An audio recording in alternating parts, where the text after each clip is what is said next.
บายเลยสบายดีวันนี้สิไปติดตามทพ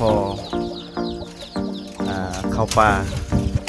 อันนี้กำลังเดินทางไปทพซึ่งบรรยากาศในการเข้าป่านั่นก็คือเข้าป่านี่พยาธิโควิดกับเอกอย่างไปละ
กัน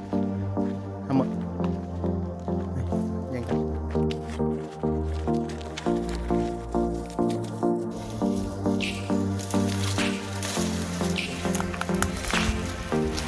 อันนี้เพกมาเอาหมดสมเนาะเพิ่นจะไปใส่ปลาเพิ่นใส่ปลากับดักปลา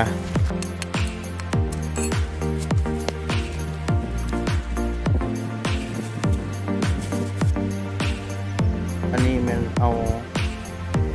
กำดักเอานกของเพก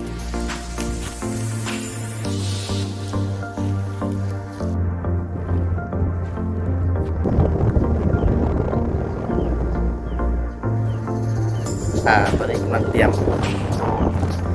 สิลงไปเอากำดักปลาลง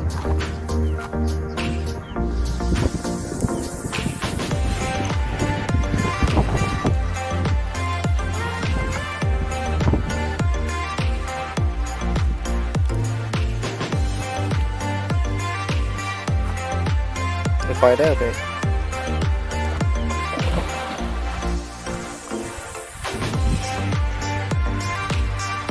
โอ้ตัวเป็นไง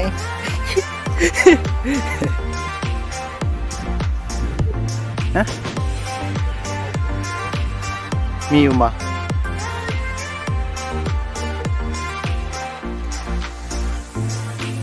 โตบันทึกเลย บันทึกจักโต